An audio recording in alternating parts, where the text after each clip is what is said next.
ये आकाशवाणी रायपुर है। छत्तीसगढ़ी समाचार बुलेटिन के संग संगीता यादव के जय जोहार। आज के प्रमुख समाचार।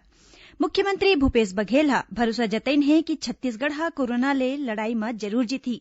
कलेक्टर मन संग वीडियो कॉन्फ्रेंस ले होए बैठका म रोजगार के गतिविधि बढ़ाए उपर जोर दिन।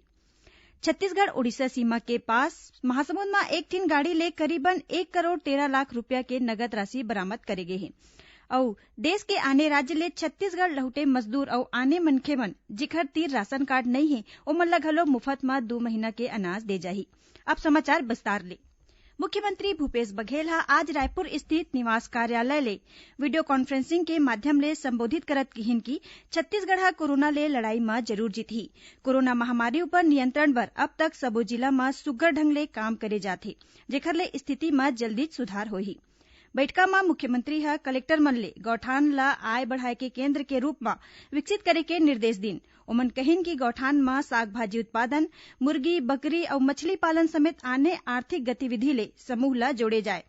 संगे संग भुइयां के जल स्तर ल बढ़ाए के उपाय बर घलो चर्चा करिन। मुख्यमंत्री ह कहिन कि दुर्ग, रायपुर अउ बिलासपुर आईजी ह रेंगत अपन घर जवैया मजदूर मन बर बने काम करे हे।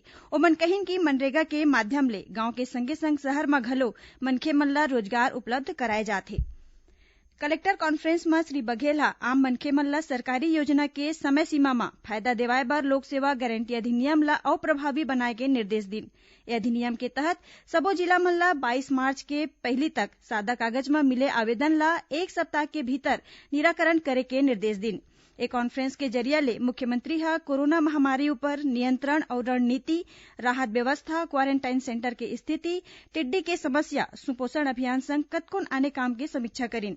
ए कॉन्फ्रेंस के पहले मुख्यमंत्री ह सरकारी योजना उपर नजर राखे खातिर अउ आम लोगन के समस्या के निपटान बर एकठन मुख्यमंत्री दर्पण वेबसाइट और मोबाइल ऐप के लोकार्पण घलो करिन। छत्तीसगढ़ में अब तक कोरोना संक्रमित 29 नवा मामला आगू आए हे। एमा रायपुर जिला में 13 नवा मरीज मिले हे। फिर छत्तीसगढ़ में सक्रिय मरीज की संख्या 850 ले ज्यादा हो गए हे। उहें कुल संक्रमित मरीज मन के आंकड़ा 1200 ले पार हो गए हे। मुख्यमंत्री भूपेश बघेल ह केंद्रीय ऊर्जा मंत्रालय ल छत्तीसगढ़ के तेलंगाना राज्य के पावर कंपनी उपर बकाया राशि के भुगतान के संबंध में पत्र लिखिन हे।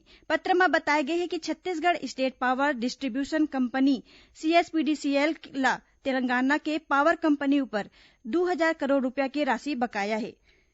मुख्यमंत्री ह केंद्रीय ऊर्जा मंत्री RK सिंह ल पत्र लिख के CSPDCL ल स्वतंत्र विद्युत उत्पादक मान्य करे के आग्रह करिन। ओमन कहिन कि बकाया राशि के भुगतान नहीं होए के स्थिति ले CSPDCL ल आर्थिक संकट के सामना करना पड़ सकत हे। भारतीय जनता पार्टी के राष्ट्रीय महासचिव सरोज पांडे ह कहिन कि केंद्र सरकार ह अपन 1 बछर के कार्यकाल में चुनौती के सामना करत कतकोन ऐतिहासिक उपलब्धि पाइन। ओमन राजनांदगांव के एक ठिन प्रेस वार्ता में सरकार के कार्यशैली और योजना के जानकारी दिन।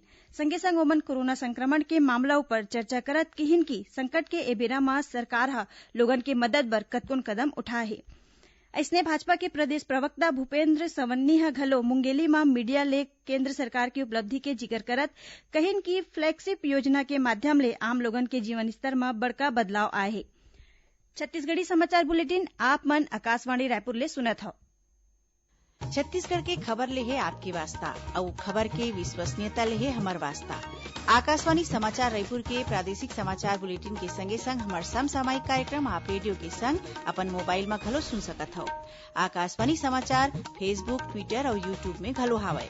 हमर फेसबुक पेज हरे Chhattisgarh news on AIR, Twitter handle CGAIR news और हमर यूट्यूब चैनल हरे छत्तीसगढ़ AIR न्यूज। तो अब रेडियो के संगे संग आपके मोबाइल के माध्यम ले हम आप तक पहुंचत हन। छत्तीसगढ़ के हर खबर पर सुनत रहो आकाशवाणी समाचार। और अब आघु बाढ़न बाचे समाचार कोती।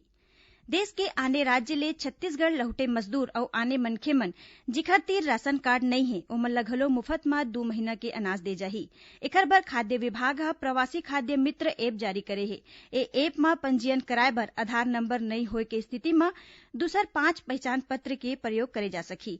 एमा मतदाता पहचान पत्र, पैन कार्ड, किसान फोटो, पासबुक के संगे संग राजपत्रित अधिकारी और तहसीलदार डहर ले सरकारी पत्र ऊपर जारी फोटो सहित कोनो पहचान प्रमाण पत्र दे जा सकथे। कबीरधाम पुलिस हा माओवादी मन के शहरी नेटवर्क के खुलासा करे म सफलता हासिल करे हे। ए मामला म छत्तीसगढ़ अउ मध्य प्रदेश के सीमा ले 2 झिन संदिग्ध मनखे ल गिरफ्तार करे गे हे। इखर तीर ले 7 लाख रूपिया ले जादा के नगद राशि घलो बरामद करे गे हे।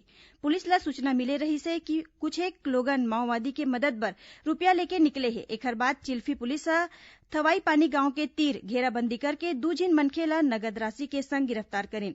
जिला के पुलिस अधीक्षक केएल ध्रुव ह बताइन कि दुनो संदिग्ध मनखे के पूछताछ करे जाथे। ओती दंतेवाड़ा जिला म सुरक्षा बल ह 1 झिन हार्डकोर माओवादी ल गिरफ्तार करे हे।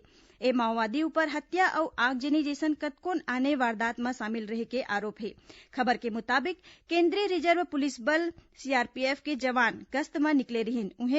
उही बेरा छोटे गुडरा पटेल पारा ले ए माओवादी ला गिरफ्तार करीन। ये माओवादी हा डीकेएमएस संगठन के अध्यक्ष हराय। इति राजनांदगांव के सीमा ले लगे महाराष्ट्र के बालाघाट जिला में माओवादी मन 1 झिन ग्रामीण के हत्या कर दिन। खबर के मुताबिक एक घटना लांजी के पुजारी टोला गांव के हराय, जिहां माओवादी मन ग्रामीण के घर पहुंच के ओला अगवा कर लीन। कुछ एक देर बाद उखर लाश गांव के बाहर मिलिस। भारतीय पुलिस सेवा के 3 अधिकारी मन ल राज्य में नवा पदस्थापना दे गे हे। राज्य के पुलिस महानिदेशक डीएम अवस्थी ह इस संबंध में आदेश जारी करे हे। एखर अनुसार अतिरिक्त पुलिस महानिदेशक हिमांशु गुप्ता ला प्रशासन अउ चयन, जीपी सिंह ला राज्य पुलिस अकादमी के निदेशक नियुक्त करे गे हे। उहें अतिरिक्त पुलिस महानिदेशक एसआरपी कल्लूरी ला प्रशिक्षण के जिम्मेदारी सौंपे गे हे। कोरोना महामारी ऊपर नियंत्रण अउ बैंक के हितग्राही मन ल घर पहुंच सेवा देबर बीजापुर जिला में घलो बैंक सखी ह अच्छा ढंग ले अपन काम करत हे। जिला कलेक्टर रितेश कुमार अग्रवाल ह बैंक के सखी सेवा के शुरुआत करीन। एमा चेरापल्ली अउ भोपालपट्टनम क्षेत्र में घर घर जाके बैंक सखी ह वृद्धा अउ विधवा पेंशन के हितग्राही मन ल नगद राशि देवत हे। संगे संग बीजापुर ब्लॉक के पापनपाल अउ कुएकनार के हितग्राही मन ल नगद राशि देवाय बर 1 ठिन शिविर घलो लगाए हे। जिला कलेक्टर ह बताइन कि अवैया बेरा म तेंदूपत्ता हितग्राही मन ल घलो बैंक सखी के माध्यम ले भुगतान करे के व्यवस्था करे जाही। छत्तीसगढ़ ओडिशा के तीर महासमुंद में 1 ठिन गाड़ी ले करीबन 1 करोड़ 13 लाख रूपया के नगद राशि बरामद करे गे हे। ये हवाला के रकम होय के आशंका जताए जाथे। जिला के पुलिस अधीक्षक प्रफुल्ल ठाकुर ह पत्रकार वार्ता में बताइन कि ओडिशा के एक सराफा कारोबारी ह अपन ड्राइवर के संग कार में बड़गर ले रायपुर आवत रहिन। इही बीच सिंघोड़ा सीमा ऊपर गाड़ी के तलाशी में नगद राशि मिलिस। आयकर विभाग के टीम ह कारोबारी अउ चालक ला हिरासत में लेके पूछताछ करत हे। आखिर में प्रमुख समाचार एक घाव फेर।